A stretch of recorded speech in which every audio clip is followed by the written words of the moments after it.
Hello and welcome to this week's edition of the Bible in the News. This is Tim Billington joining you. The ongoing effort to erase evidence of the historical Jewish connection to the land of Israel and delegitimize Jewish growth in the land continues apace. Secretly and overtly fueled by hatred from those in and supporting the Palestinian Authority, the attempts out of Europe itself to undermine the Jewish state and rewrite her history are becoming ever more apparent. During Hanukkah, of all times, on December 23rd, a European Union secret document was leaked in which a plan is detailed to help the Palestinians take over Area C of Judea and Samaria, the parts of the so-called West Bank that are actually under full Israeli control currently. The document is headed the European Union Joint Development Plan for Area C. The document details many ways in which the EU intends to and can actively be seen to be implementing methods to extend Arab presence and control into Area C of Judea and Samaria. The Jewish News Syndicate reported the reaction of Naomi Khan, the director of an Israeli NGO that deals with land issues. One element of the report that did surprise her was its call to keep tabs on Israeli archaeology in Area C. The EU document calls for monitoring archaeological research because it says Israel politicizes archaeology to thwart Palestinian expansion. Khan said what's actually happening is that the PA has destroyed countless archaeological sites in Judea and Samaria with the goal of erasing Jewish ties to the land. They use several methods, either destroying them, plowing them under, or redefining them as Palestinian, she said.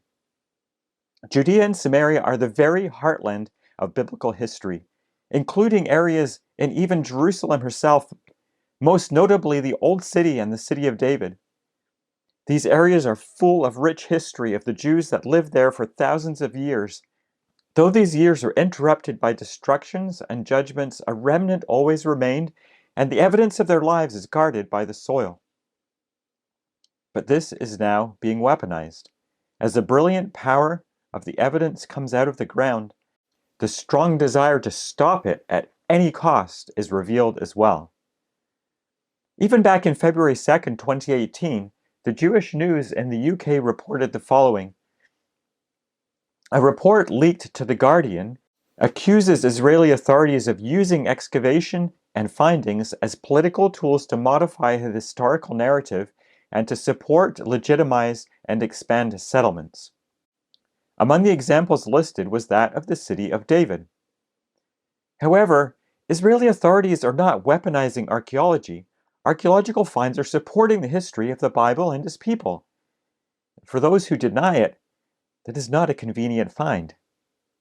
There were no Jewish temples on the Temple Mount, despite its name, and many historical Muslim documents which also claim that the Jewish temples stood on the Temple Mount. Historically, this was not a fact disputed by Muslims. Nadav Shragai wrote a very well-documented piece for the Jerusalem Center for Public Affairs, in which, among many others, he quotes Persian historian Abu Ja'far Muhammad bin Ja'ar al-Tabari, who lived between 839 and 923, is quoted as saying, one of his ancient manuscripts, which carries a seal of Al-Azhar, the world's most important educational institution for Sunni Islam, says that Beit al-Maqdis was built by Solomon, son of David, and was made of gold, pearls, rubies, and of precious stone peridot. Paved with silver and gold, its columns were of gold. The reference to Beit ha-Maqdis is of Hebrew origin, meaning the holy house, Hebrew Beit ha-Mikdash, and is a reference to the Jewish temples. So as we look at this then, we think, what has been discovered? What's getting them so excited? What is the evidence that they're trying to hide? What are they afraid of? So let's look at some of the recent finds that have the world so concerned that their narrative will be exposed as false.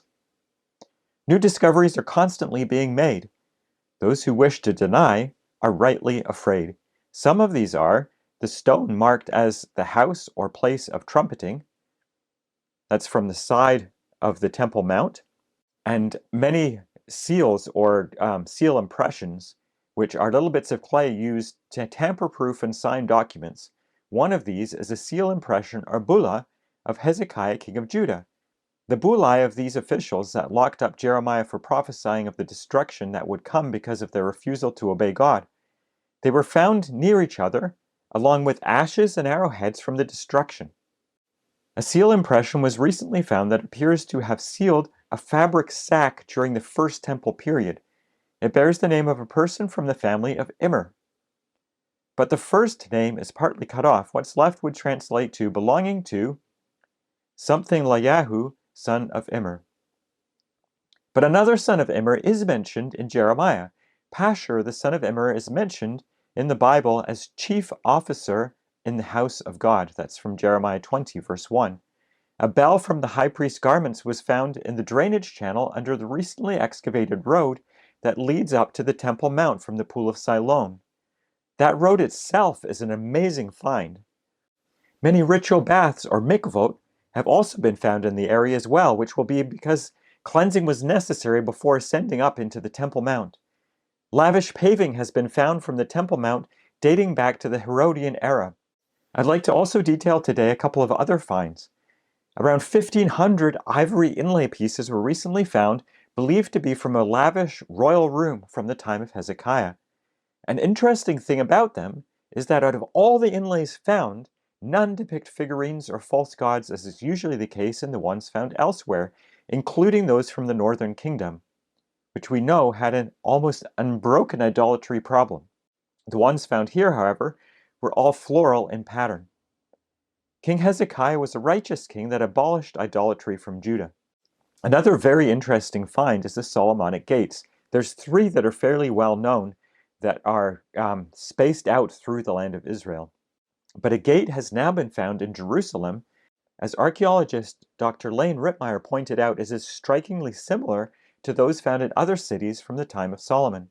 And this is the reason of the levy which King Solomon raised for to build the house of the Lord, and his own house, and Milo, and the wall of Jerusalem, and Hazor, and Megiddo, and Gezer. So these places are listed together in the same verse as places that King Solomon built. This find provides evidence of the expanse of Solomon's kingdom, which is important as there are those today who are trying to diminish him to a mere tribal ruler, something insignificant. Back in Jerusalem, the actual palace of David has been unearthed as well. The first clue that was found was a Phoenician capital or decorative pillar top that was at the bottom of the previously excavated stepstone structure believed to be what the Bible describes as Milo. So you may ask, what was Phoenician architecture doing in Jerusalem? 2 Samuel 5 fills us in. And Hiram, king of Tyre, sent messengers to David, and cedar trees, and carpenters, and masons, and they built David a house. That's 2 Samuel 5, verse 11. So people from Lebanon to Israel's north, which is where the Phoenicians are from, came down and built David a house. So we find then Phoenician architecture in Jerusalem. Dr. Eliat Mazar was so sure she must be right about where King David's palace was from this and other things that she published her conclusions before the excavations began. Or maybe I shouldn't say conclusions, but her prediction. And she was not disappointed. Above the stepstone structure, so the capital fell down, and she gathered from that there must be the palace above. Above the stepstone structure was found a royal building with all the expected trappings of a royal residence. All of these finds, and the many more that there are, show that the record that we have in the Bible is historical. The people were real, the places were as described, and the evidence of the events that happened there are being extracted from the dust of the Holy Land. We have also seen that there is a contest for the Holy Land today and a serious effort to suppress the truth about it. This battle itself is actually a fulfillment of Bible prophecy. The Bible prophesies that the enemy would appoint this land, God's land, this land of Israel. He tells us that in the latter days, Jerusalem would be controversial, with phrases that are in the Bible such as the controversy of Zion, Jerusalem to be a burdensome stone, and even the high places are ours in possession, the enemy says. And God talks of, when I bring again the captivity of Judah and Jerusalem, I will also gather all nations. those two things being put in juxtaposition indicate that the one is connected to the other. The Six-Day War of 1967, which returned these lands to Jewish control, has indeed been a catalyst to unite the nations against Israel and opened up situations that are fulfilling so many of these prophecies. Unfortunately, another great battle is predicted. It is known by the Jews as the Battle of Gog and Magog, and it is the year of recompenses for the controversy of Zion. The exciting part is that out of it comes the destruction of those who lift themselves up against God and his people. Those that remain of the nations after that, we are told, will come up from year to year to worship God in his temple in Jerusalem. May that day come quickly. This has been Tim Billington with you, The Bible in the News. Please join us again next week for more Bible in the News, God willing.